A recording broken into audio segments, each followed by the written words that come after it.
First of all, when we try to make sense of the revolution in Rojava and what it means at this time, in this place, especially as a political paradigm, as a possible solution out of the many um, obstacles that the people in the region face, which include, of course, nationalism, extreme authoritarianism, patriarchy, environmental destruction, religious fundamentalism, and many, many other issues. Um, Also, neoliberalism, obviously. It's very important to understand how this movement came to be what it is today. And it did start out as a national liberationist movement, which struggled in order to liberate itself from the colonialist states in the region, many of which had been previous colonies themselves, most notably Iraq and Syria. They were under the European mandates and colonized by the Europeans. And the borders of the region, they have themselves been drawn by European powers as well. So the Kurdish struggle was from the beginning an international one because it concerned several nation states in the region, but it was also always created and perpetuated by international actors.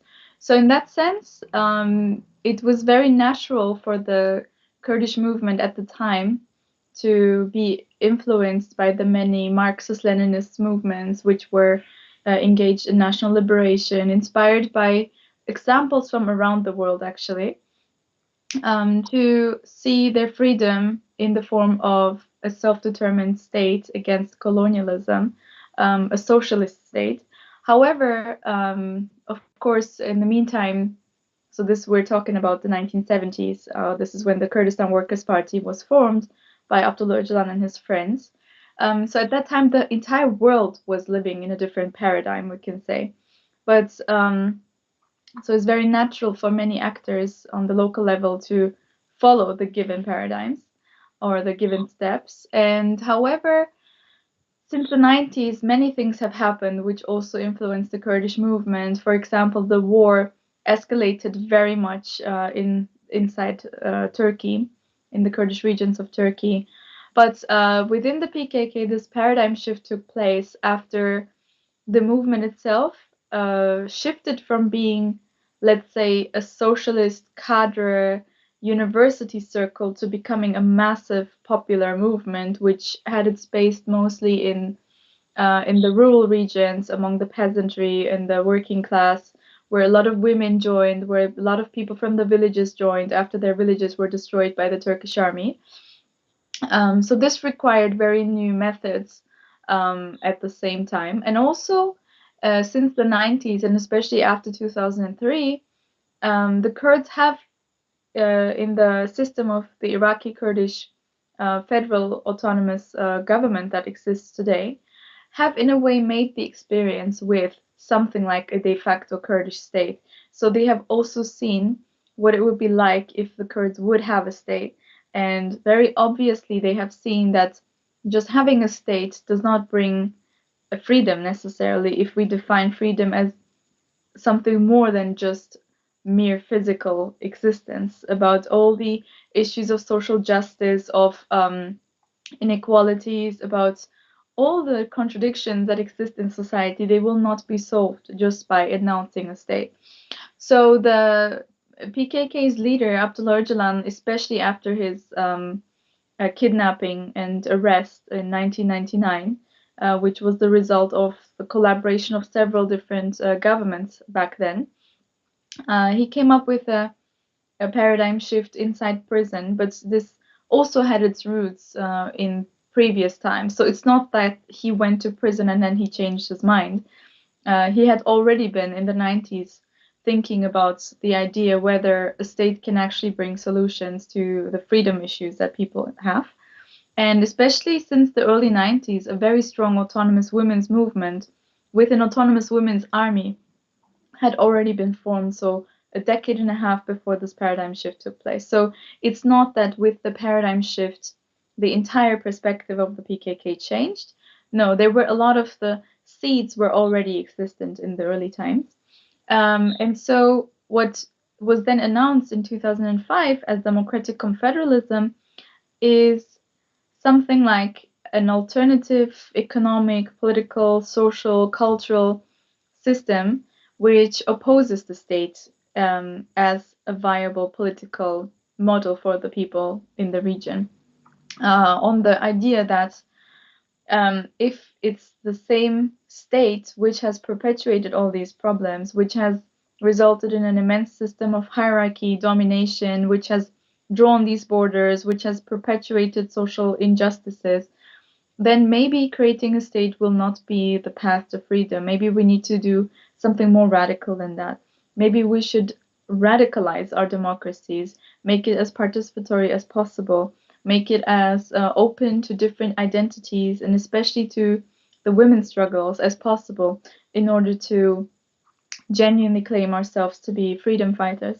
So, in that sense, a democratic confederalism is thought of as a system which is anti-capitalist, anti-statist, and anti-patriarchal, which poses which especially promotes ecology, women's liberation, and grassroots democracy as the alternative to the existing system. And it tries to do so by establishing local forms in which people can directly manage their own affairs through the use of communes or cooperatives, people's councils, and at the same time within that there's an entire structure, a structure of women's democratic confederalism. And it's very important that this is also not a system only for Kurds, because while we're talking about Kurdistan, the reality is many different ethnic, religious, linguistic groups live in that geography. And so, in that sense, from the beginning, from its announcement in 2005, Democratic Confederalism was never thought of as a Kurdish only system, but it was suggested as a proposal that could be a solution to the entire region. And with that comes the concept of what Öcalan calls the democratic nation, which is basically an attempt to emancipate ourselves from the chauvinism of nation states by proposing an idea of identity, of unity, which is based on shared principles, on common ideas, on common perspectives, such as um, coexistence, such as women's liberation, and so on. So that all these different identities, languages, cultures add to this diverse nation, so that the nation is no longer defined as an ethnic concept, but rather as a concept which signifies unity with all of its diversity, and which actually is stronger the more diverse it is.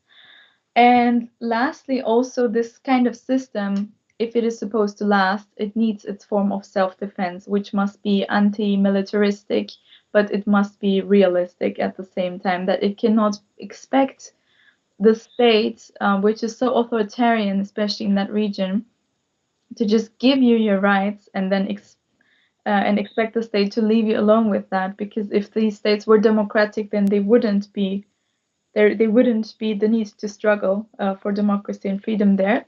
So that's why there's a real situation of a war zone there, and so the system needs to be defended.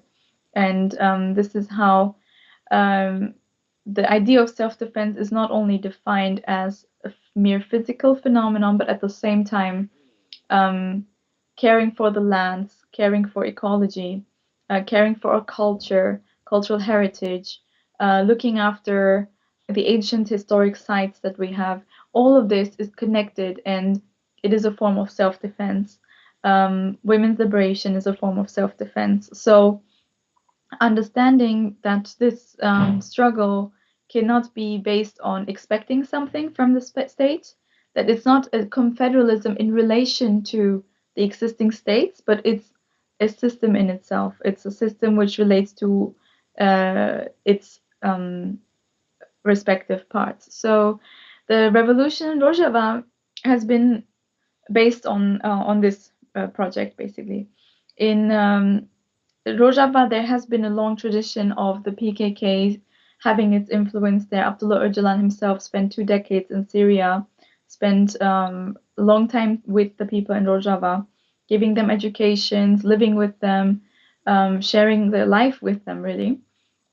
So when in 2012, when the Syrian war had already been ongoing for a year, the people were very much organized and they were able to defend their regions and to make sure that the Rojava region does not descend into the bloodshed that happened to the other regions. And especially when we look at what happened to other parts of Kurdistan that were also attacked by ISIS, compared to what happened when ISIS attacked a city like Kobani, where people were very much organized. Kobani was the first city where the people evicted the state from the region. The other parts were slaughtered. They were taken over by ISIS within days, but Kobani really became the symbol of hope, became the symbol of resistance against ISIS. And why? It's not because there's something very special about the geography of that region or its people. It's because really the people were organized. They knew what to do. They knew how to cooperate. They knew how to act. They knew how to plan their lives and make sure that they can defend themselves if necessary. And a system of democratic autonomy had already been implemented there. People had already had, actually, in some cases, decades of underground organization that they could build on. So in that sense, we cannot separate the PKK's early time in Rojava and Syria from what is happening today. And I think this was especially the case when it comes to the position of women. While the whole world was astonished that women would be taking up arms against such a rapist system like the Islamic State, for the Kurdish people, this was actually something very normal because this was already an established, rooted tradition which the guerrillas of the PKK had started. And Öcalan himself especially focuses on women's liberation and how that is the key to any kind of freedom. How does the and I will probably pronounce this incorrectly, so I apologize. The Yekatiya Star, how does that fit into the women's liberation movement and the larger movement of democratic confederalism? So Yektiya Star is the union of star, which is Star is the Kurdish pronunciation of Ishtar, which is an ancient Mesopotamian goddess. She was one of the she was worshipped in ancient times, thousands of years ago, in the same region where today we find modern day sex slavery. So Yektiya Star was formed as an umbrella women's movement for the Rojava part of Kurdistan, for Western Kurdistan, in 2005. At the time, there was, of course, still the state everywhere. The Ba'ath Party, the Assad regime, was omnipresent. So they had organized themselves secretly. They were meeting secretly, but this is when they had their first congress. And I believe ever since they've had their congresses every 2 years. However, with the announcement of the revolution in 2012, this was the first time where the women could operate freely, openly, no longer secretly. And I think it was in the spring of 2016 or 15. I really, forgive me if I'm wrong, but I think it was in the beginning of 2016 that Yekitiya Star turned itself into a congress. So it's basically the organized form of the different expressions of women's activism in Rojava. Kongrastar works closely with the different women's institutions there, with democratic self-administration, with the hundreds of communes which exist in the region. They have relations with the YPJ, the Women's Defense Units. So Kongrastar's function is really, it understands itself as an active part of this process to lead this society, this revolution to a concept of life which no longer excludes women from any part of it, and which makes it clear that no freedom is possible without the liberation of women. So even the fighters, the male and female fighters of the armed forces, they get trained sometimes by the Kongrastar on why women's history is important, why this is a war, which is also against patriarchy. So the more openly it could operate, so especially after 2012, the stronger it became. But as I said in the beginning, since the 1980s, since 1979 to be precise, women in Rojava became active when the PKK arrived in Rojava with the encouragement of Öcalan. So a lot of people still remember that time. So especially the women see this revolution as a continuation of a period that was started in the early 80s. Talk a little bit about the structure of these communes and these community councils. So the most important unit of the whole project of democratic autonomy is the commune because it's the smallest, it's the most direct, which means that the commune, it depends on the size of the commune, it depends on the context. But for example, very often there's very small villages in Rojava, which sometimes can form a commune, but most of the time a commune consists of a street, a neighborhood. So in that case, it's basically the commune's attempt is to organize people's ability to act on the world, to manage their own affairs in the street. So to organize their daily needs, really. So these communes have different committees. I will try to remember all of them, but it's there's always two co-presidents, one woman and one man. There's a youth committee, women's committee, but the women also autonomously have their separate commune. So each commune also has a women's commune consisting of the same women, which look into the issues that directly affect women more specifically. There is often a health committee, a safety security committee, educational committee, peace committee, which is there to solve neighborhood disputes. These communes are there to organize the people's everyday needs, really, in order to make people aware why being political is important. So it's educational in the sense of teaching people the tools to organize themselves without relying on some authority, but at the same time, it is very practical.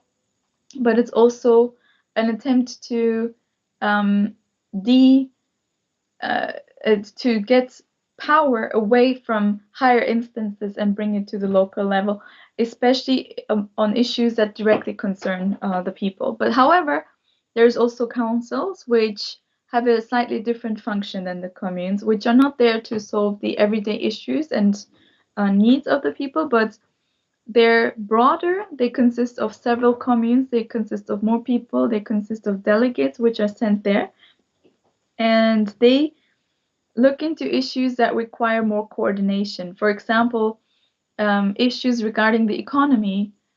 Each commune, let's say each street, it's not enough for each street to be self-sustained. Sometimes you need wider projects, wider plans, action plans, consensus-oriented ways in which you can have a larger impact on. I mean, there's a war situation. We must never forget a lot of things require very big planning, especially things regarding the economy very often, and also security.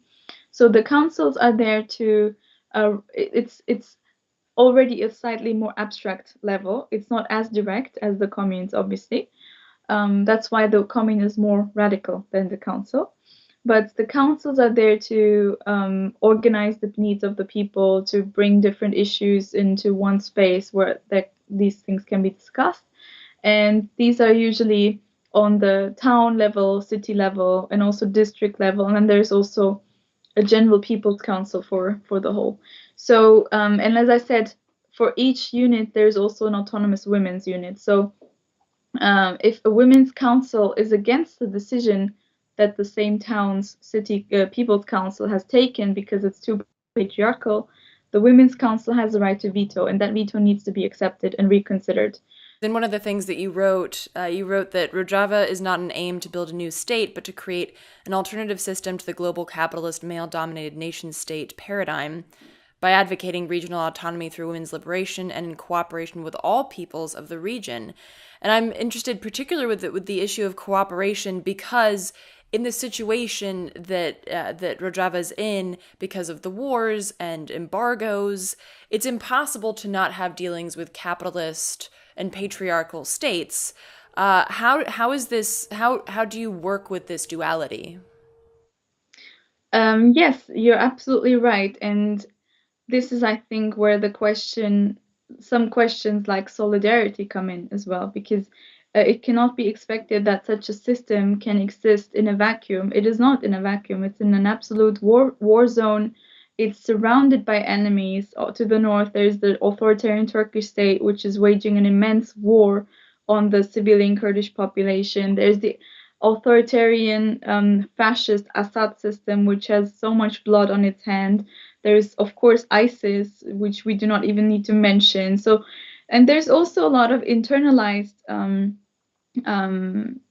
ideas that make it very difficult to think of an alternative world. Like capitalism is above all a way in which people relate to each other rather than just merely being an economic system. So neoliberalism, in many ways, has not reached this region as much because of its geography, because of its situation, its conditions.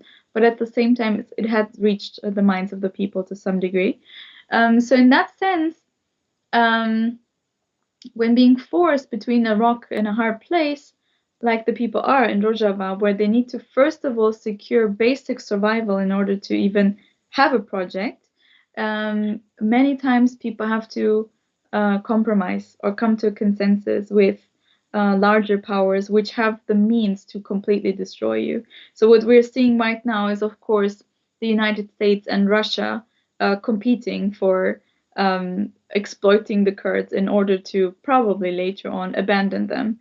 And it's not only the big powers, it's not only ISIS, it's very often within the Kurdish community itself as well, where there's still this belief in that the state will come back or that we should just settle for a solution like in Iraqi Kurdistan, where you have a petrostate which is completely dependent on the outside, but there is no internal democracy, there is no sustainable economy, no agriculture, no freedom for women, nothing. So, in that sense, I think what people need to consider when they look at Rojava is to say that it's a very, very complicated, complex situation. There is a very dedicated section of people who are willing to sacrifice everything to make this revolution happen. But at the same time, there's entire sections of opportunists, of collaborators, of people who are just completely apolitical, who are not interested in radical democracy, women's liberation, or anything. Um, we're talking about a region which consists of millions of people. So it's not just a small enclave of people who have the same ideas. No, we're talking about a very brutalized, terrorized society which has to deal with and cope with trauma, loss, destruction, and death. So in that sense, one does not need to idealize what is happening in Rojava in order to understand what it means. While the conditions, the realities are very difficult, the implementation is very difficult. There is definitely and for sure the will, the dedication to a revolution. So there's a very, very strong effort into changing the society, turning the premises of the system upside down by a very large group of people who have popular support. But at the same time, there's the realities of the war, of globalization, of colonization, of war, of arms trade. And therefore, I think it's very important for people abroad to understand that this revolution cannot survive by itself. It needs the support, it needs the solidarity of people from the outside so that it does not have to rely on the international system, which is based on war and capitalism. And do you think that it's easier because one of the things that comes up in the U.S. is that, well, we're too comfortable, so no one's going to make significant changes in either how they view the system or in changing the system if they feel comfortable in their daily lives. Do you think that it's easier for a country or a community that feels more overtly oppressed to make these radical changes than for, like middle America, the average middle class white person to make extreme changes because they don't see that, they're not fighting ISIS outside their back door. Yeah. I think it's a matter of consciousness because, I mean, like I said, there's also people in Kurdistan or in other parts of the Middle East who are surrounded by war, but who still do not see the urgency of organizing. And there's people who are in the US in, very, let's say, middle class environments, which still do see the very urgent need to organize in order to survive. So I think it's, well, of course, we cannot compare the conditions of a person who lives a comfortable life in the West to the person who is surrounded by war in the Middle East or other parts of the world. The conditions cannot be compared to each other, but we need to understand, or people who want to do something need to understand that these issues are all interlinked.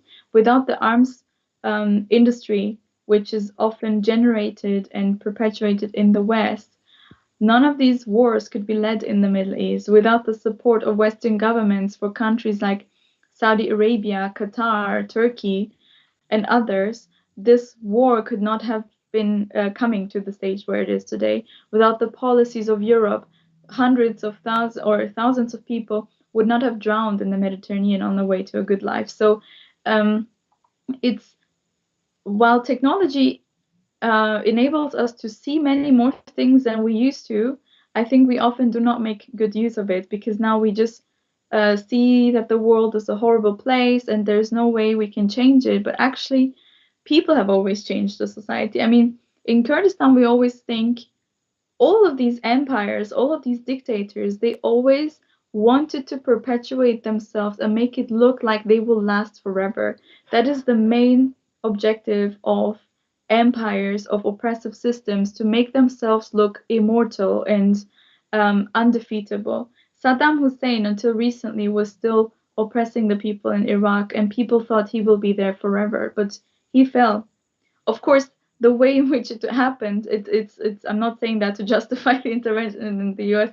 That's not the point I'm saying, but just the things need to stop, and people have found ways throughout history from ancient times until today to make change. And but this change can never happen if it's just an individual thinking about how horrible the world is. It needs to come with collective action. It needs to come through a politicized effort. It needs to make social justice issues really radical and political again. Because nowadays, how activism works is very much topic based, but we need to come back to an understanding of society, of the world, which is holistic and which can really connect the dots. That we can understand that, for example, Trump's rejection of the climate deal, what that will mean to indigenous communities, what will that mean to the wars in the region, what will that mean for this or that issue. So in that sense, I think it's a matter of raising or politicizing our consciousness back to um, this idea that all of these issues are actually interrelated. If a person drowns in the Middle East, in the Mediterranean today, on his or her way from the Middle East to safety, this is an issue which should concern every single person in America, which should concern every single person in Europe. And things like arms trade to countries like Saudi Arabia, as an example, I'm always astonished about how this is just completely not on the radar of so many people, although this is not a secret, that a country like Saudi Arabia, which shares so many things similar to the so-called Islamic State, is one of the main allies of the West. So these things are actually very, very obvious and not secret at all.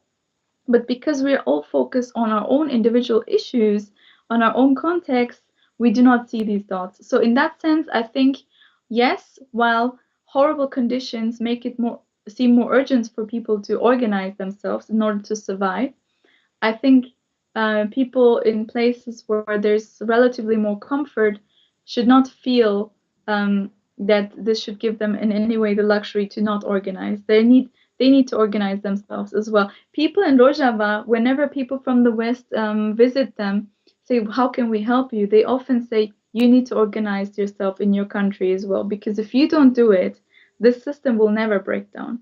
This whole system relies on each other. So in that sense, in order for the democratic struggles in the Middle East to continue, people also need to democratize the struggles in their own countries.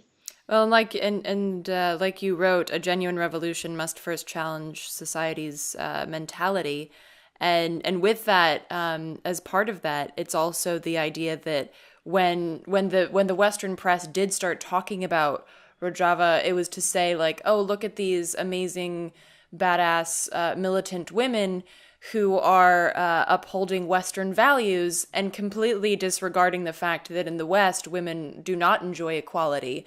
Um, and so, finally, with that, I wanted to ask you this final question about that the challenge to society's mentality here in the West. In terms of organizing, where would you say is a good place to start based on what happened with PKK starting back in the 70s? What can we really do to not only show solidarity with what's going on in Rojava, but to start building that alternative here, both in terms of the mental building and the physical building? Yeah, I think to connect the things that you've just said, one way in which the media in, let's say, so-called democratic countries is trying to undermine the own struggles in its own countries is to say, look, in other places it is much worse. There was one show, I think it was on Fox News, where two women were chatting about the Kurdish women fighters who are fighting against ISIS, and one of them was saying, "Oh, look, this is the real war on women." So she, as a woman, was saying, people who say there is a war on women in the US do not see that there's an ISIS sex slavery market in the Middle East. So this is a perfect strategy for dominant powers to deflect the own issues in their own countries.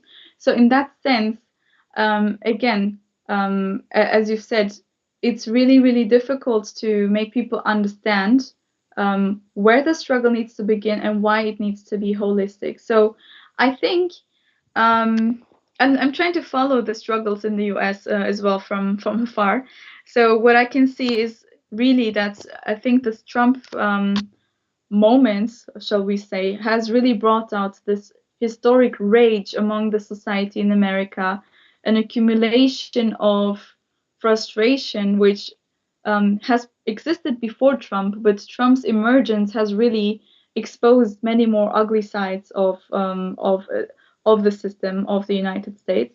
But at the same time, it has unleashed this radical quest of people, and I really, really hope that people can mobilize this and collectivize it and turn it into an active struggle. So I think very importantly, the support of struggles like the indigenous communities in the US, the Black liberation struggle, the women's struggles, and many other struggles.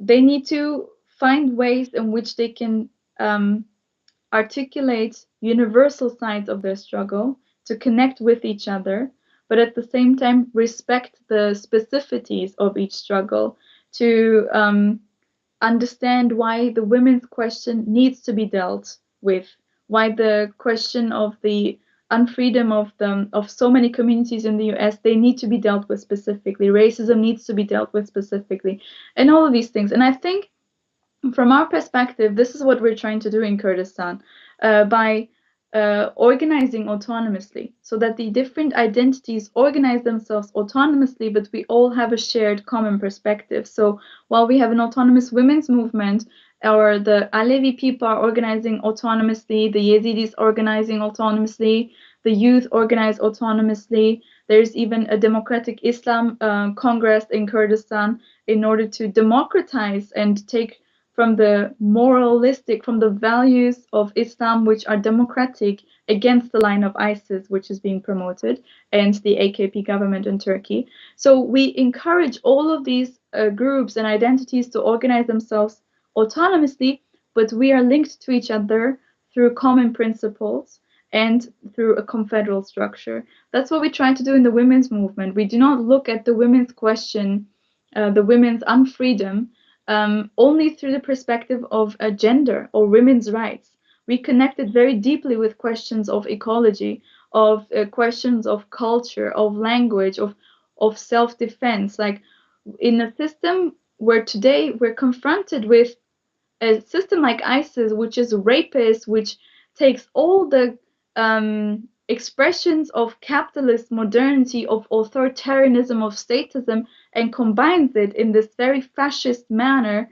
In this situation, the only way we can think is to address all of these issues at the same time. So I think this is a very good start for people across the world, is when I see this, how people from around the world, also people in the US, have really directly taken inspiration from what's happening in Rojava. Because the question shouldn't be that it's easier to struggle when it's a horrible situation, chaos, but actually, in some ways, it's much more difficult to struggle when there's chaos. In countries like the United States, there are still some steps that people can take which have not been taken away from them. They still have certain privileges, certain freedoms that they can use to organize, and they must take advantage of them before they are gone as well.